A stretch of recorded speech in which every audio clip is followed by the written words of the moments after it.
Welcome back to Cambridge Inside Out. Hi. With a lot more swearing this time. No, But I given don't the think green so. light, we're going for it. Hell no! I would have it. There we go.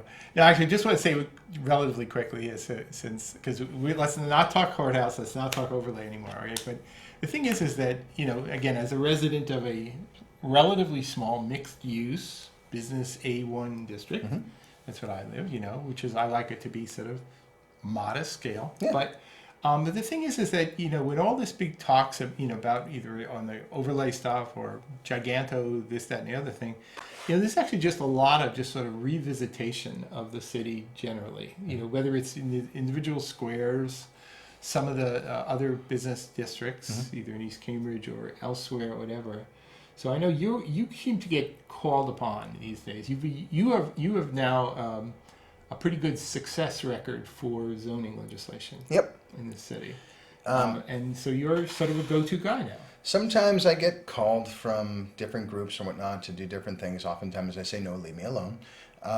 But I think I've identified, at least with some other people, that there's a lot of low-hanging fruit things, zoning-wise, in the city that if you fix this issue, you fix that issue, it opens the door to a lot more development in the development that we say that we want, as Right. opposed to going for what is called a planned unit development, where we just rezone a block, kind of like we did for Market Central, aka Mass and Main.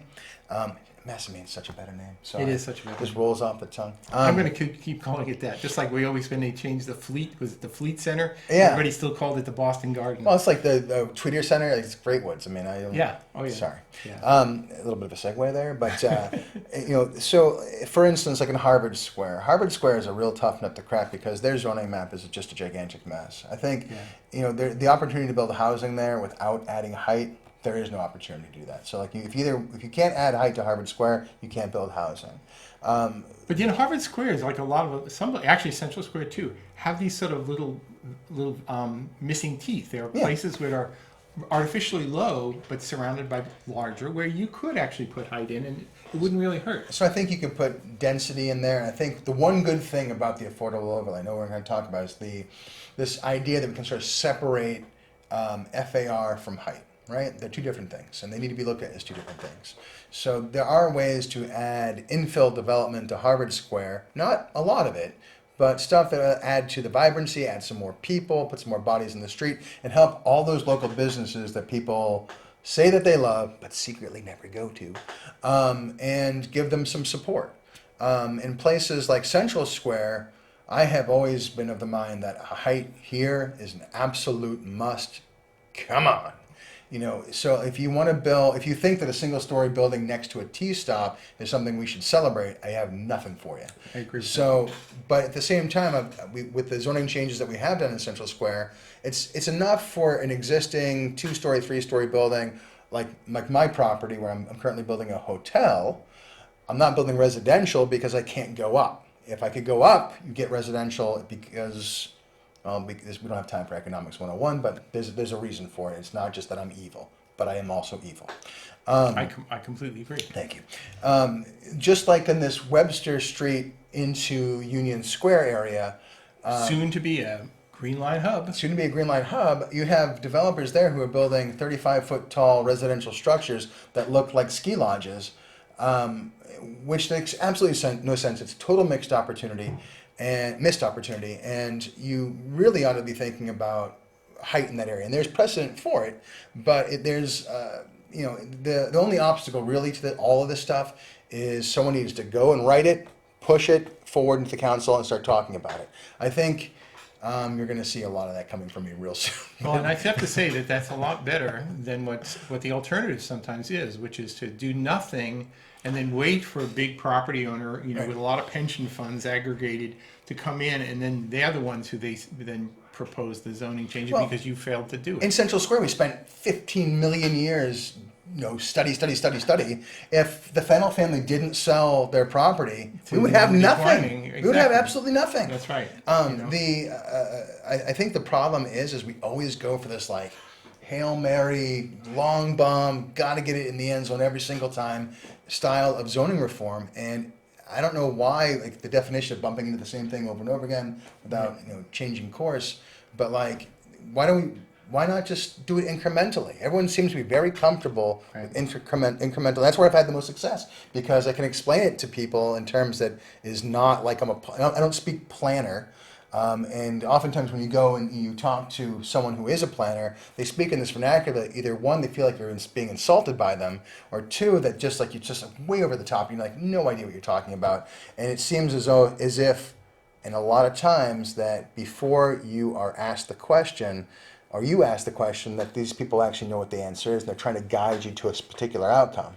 I like to do it from the exact opposite way, where we just kind of discover that outcome together, where I present an idea and you guys push and tuck and make it a thing. Now let me just dive into this one little bit about having served on that Envision process. Not my favorite thing I've done in Cambridge. I told you so. I know it. You were right. You're absolutely right. But the thing is that, and this is somewhat reminiscent of something Dennis Carlone occasionally says, which is, if you want housing, you have to zone for housing. If you want retail, you have to zone for retail. My God, I don't want to agree with Dennis. Right, but here's the thing I'm going to say, and this is where I'm going to actually try and do a little visioning. Do it. From a la Envision, right? Which is this: is that everybody talks about how retail's dying, and I think in many respects it is. Everybody's like doing online shopping or whatever. But on the other hand, everybody's also talking about mobility changes and how everybody's going to be going around on hoverboards and scooters and whatever, and nobody's going to be shopping out at the malls. Malls have died, right? Yeah.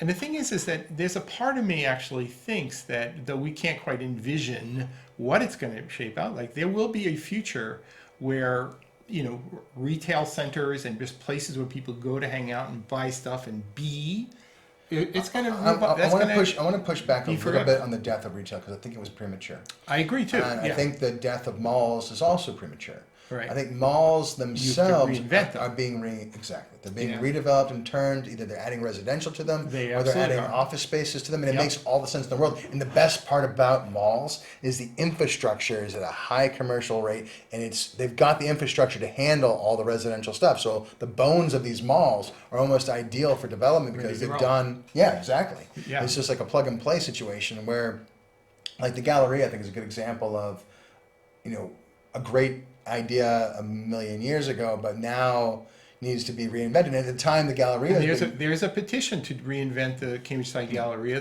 it expired, but now just recently it was a modified version. And I'm actually very keen on that. They absolutely should be doing that. Right, and I don't know. I'm not going to comment on the specifics of that petition. I don't know. I haven't read it really, but the thing is that a reinvention is due there. Yeah. If adding housing, adding some office, adding some more energy to the space. I put my tenant Toscanini's there on First and Rogers. You should go visit them. I've been there. And you can see the activity there is starting to rustle up. It's a different kind of activity than you see in Central Square, where it's more of like the daytime, afternoon activity, where Central Square really kind of turns on at night. But it's growing, and the businesses there need more critical mass. And when North Point, now known as Cambridge Crossing, actually happens, when they move the Green Line across over to the other side of the McGrath O'Brien Highway. Same naming committee, maybe. Like I thought North Point to me still sounds better. But the thing is when they reinvent that whole area, and where the Leechmere Station is now will become something hopefully really great. If we could just do the visioning thing, and understand, the courthouse area, the First Street parking garage, reinvention of the Galleria Mall area, complete reinvention of the Leechmere area, right? And making a connection when McGrath Highway becomes McGrath Boulevard. Actually, it was once called Bridge Street. We should rename it Bridge Street. How about that? Right? Oh, no, we can keep McGrath, the McGrath Boulevard or something like that. But the thing is that a reinvention of that area really, it could be a great thing, and I don't know that the council should be involved in that too much, because I don't know that they've got the vision thing down. I think the council. But they ought to at least get out of the way. Who I just give them such a hard time, and oftentimes sometimes I'm wrong to do so. These people are while they are paid, they're not zoning experts, they're not developers. I think they listen to their constituents. In a lot of ways, they are given and fall into this trap of misinformation and maybe falling victim to the fact that there is no vision, that they rely on the CDD or some other group to say, here's the vision, let's go forth. And there's no meat to those bones. Why the envision process, why I totally didn't want anything to do with it, is, I felt from the very beginning when they showed Alewife, right, at the very first presentation, no mention of any other part of the city. So how is that a master plan to begin with? But well, that was a very political aspect. well, right, because the master plan was begot from a political controversy. Absolutely Two right. councilors fighting, saying we can't redevelop Central Square because at the end of days, dogs and cats would start getting married, and now we have to have a master plan to sort of explain to us why, if I build 1,000 units of housing in Central Square, East Cambridge won't just collapse. And there was a little bit of nonsense there. And I think something begot of nonsense becomes nonsense. So I think with the envision process, and I'm not wearing a tinfoil hat in this at all, but I'm saying I think they actually knew the answer to the question. They just wanted to put a bunch of people on the boat to add ballast to it, to give whatever recommendations they came up with some weight.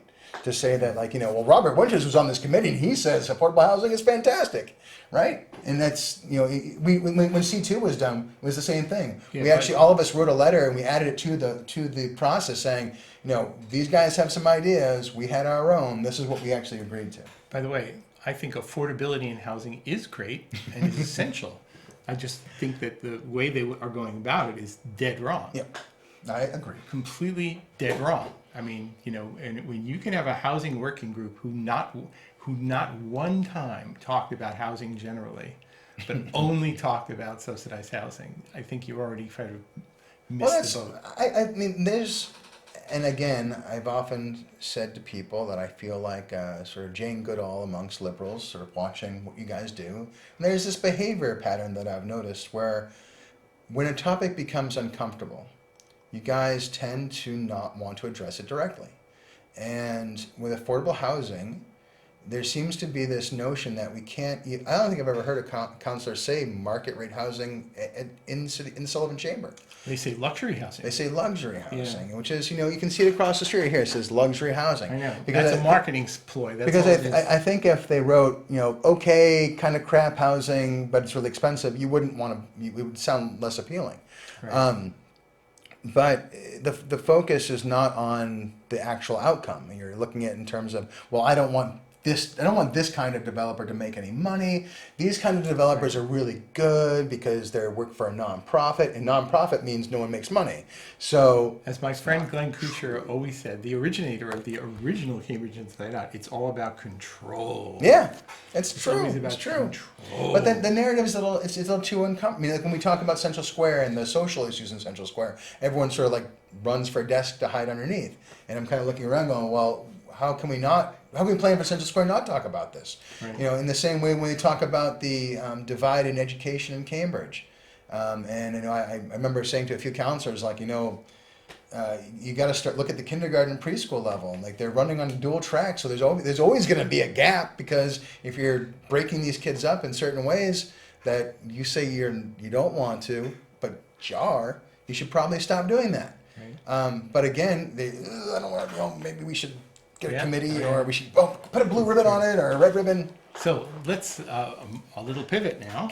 So talk a little bit about the election. Okay, now I don't want to obsess about or single out individuals so much here, but the thing is, there's going to be a school committee election as well as city council election. There's 3, and you elect 6 people to the school committee.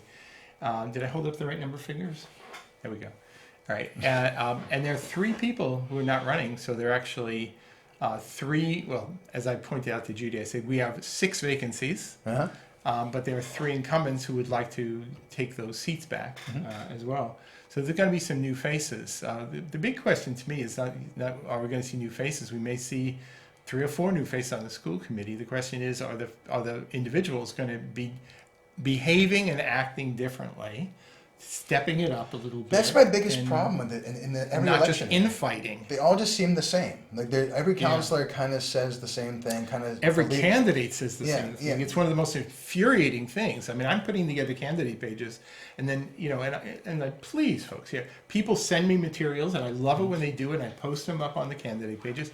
And then as I read through it, I go like, my God, this is so generic. You Yeah. just said exactly the same thing that every other candidate has said since the beginning of time. And it's pretty clear to me that I think Mike Connolly has a few guys who are running on his sort of narrative, and then it It's always like we're getting into this era of kingmakers again. yeah, it always kind of King and annoys me that queen these makers. guys don't have like their own platform, their own agenda. They Right. sort of like they pick Michael or somebody else, Right, or tells yeah. them what to do. So the Connolly crowd, basically, and it's not just Connolly. There's this yeah. whole little Our Revolution little cult there, and and they're promoting these sort of little Sanders acolyte type of candidates, and so you can kind of more or less know where they're coming from. Yep. I don't think we need to name out who all of them are right here. You but- know who you are, Right, but we have at least two, maybe Yeah. three candidates who are pretty much cut from that cloth, who are of the 22 running for city council. I always do find it interesting that the revolutionaries, as well as a Better Cambridge group or the Residents Alliance, none of them care about the school committee. None. No. They don't care at all. Well, they don't. Right? But don't you know the children are our future? It goes back to affordable housing, and like I actually love this conversation about zoning and development, but what they seem to do is that they look at these problems in a vacuum and they say, okay, affordable housing is our only problem, but they don't really consider how we house people, where they live, what services are available, what's the school going to be like. Or if you have a kid who grows up in affordable housing, whatever, what's his future going to be, right? I mean, did the school system actually get him prepared so they actually can walk right into some of the jobs that are in Kendall Square? Well, you there's Or another third rail conversation. Or have you right? basically educated to the point where his entire life is going to be unaffordable?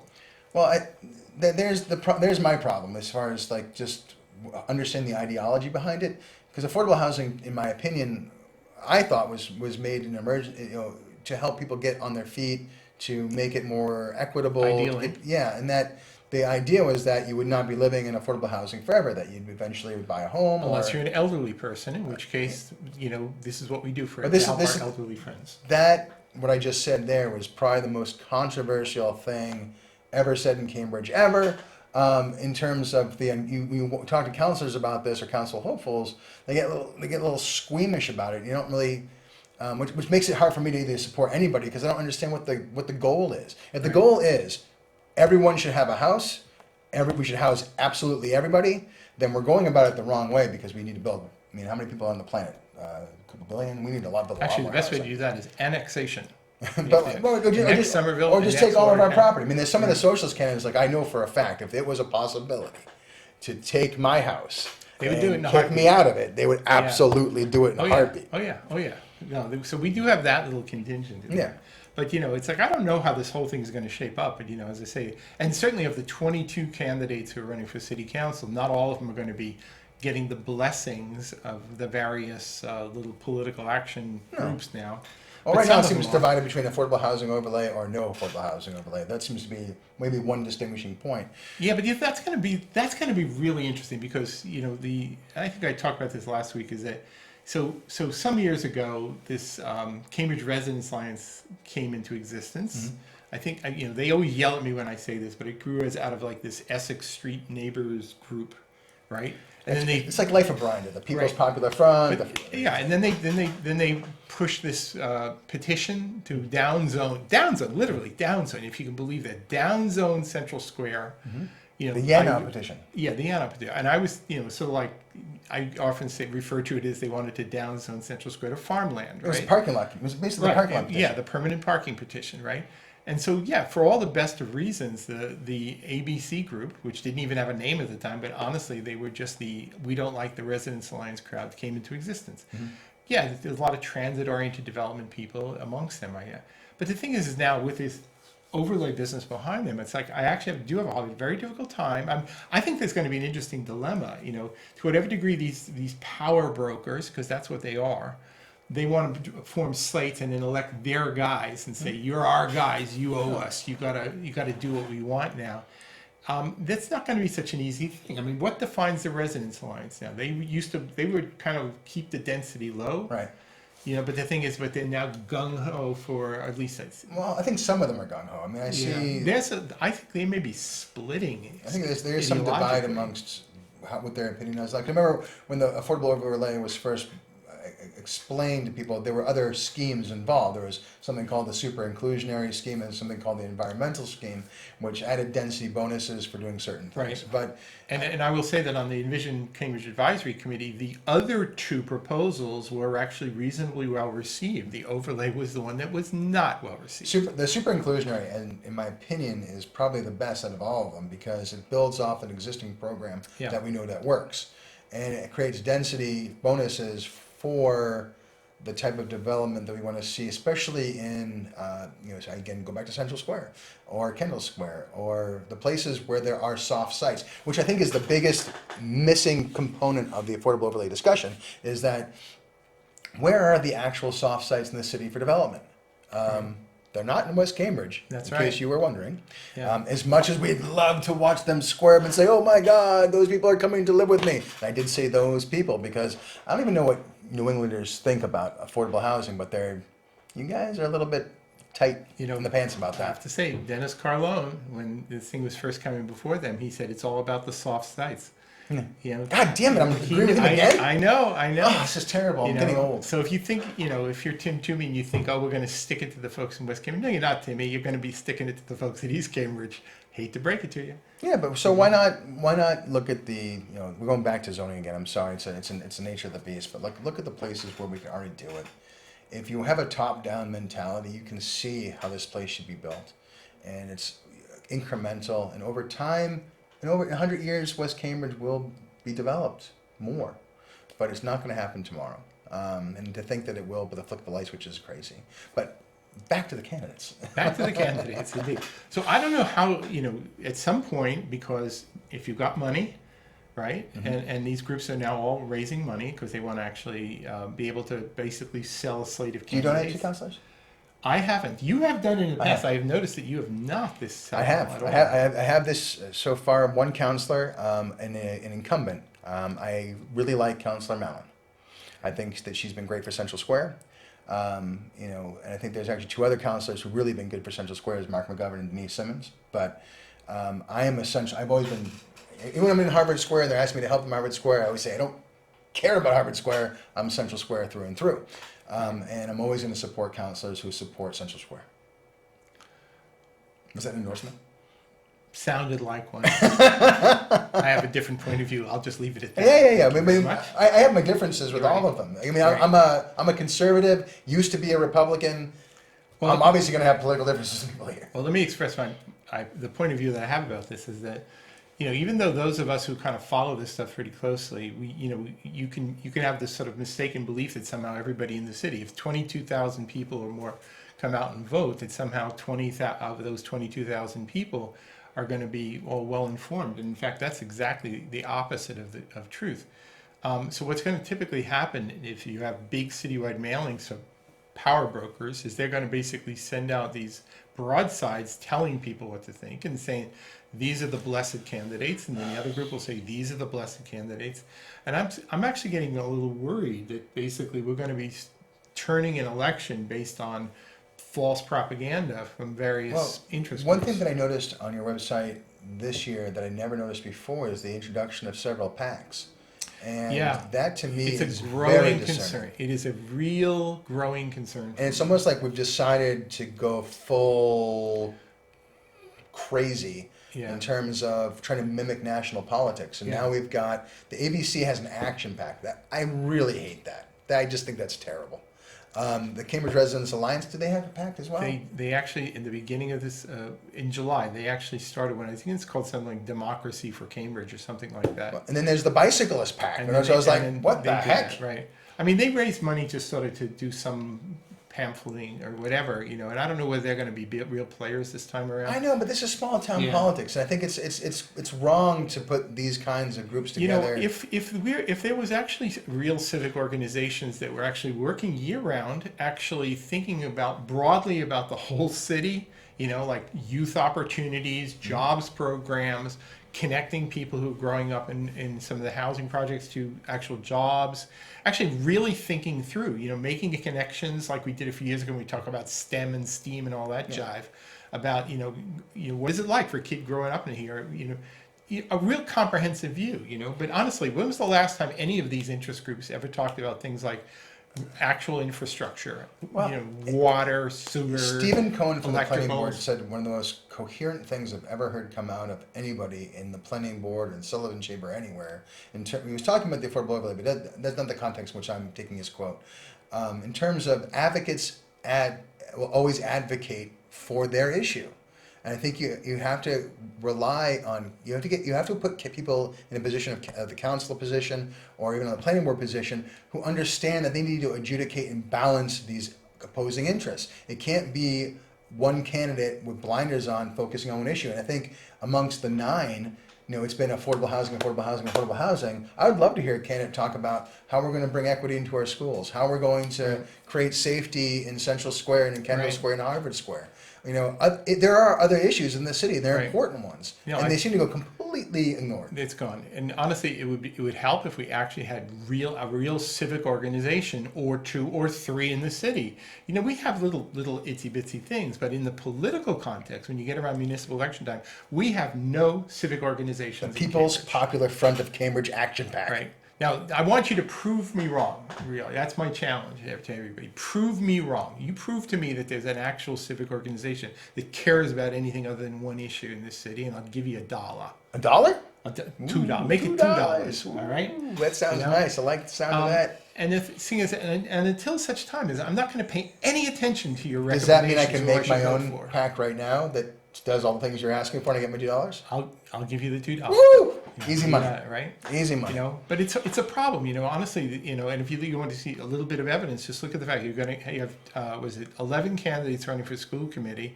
Nobody's going to pay any attention to any of them. Yes, they'll do their own personal campaigning and good for them. But none of these civic organizations or PACs are going to really be paying any attention to them. And in a way, since they don't have anything worth saying, I hope they don't pay attention to them. Well, because it won't be worth it. if you have kids, Yeah. you want to pay attention. Yeah. So anyway, we'll see you soon on Cambridge Inside Out. Bye.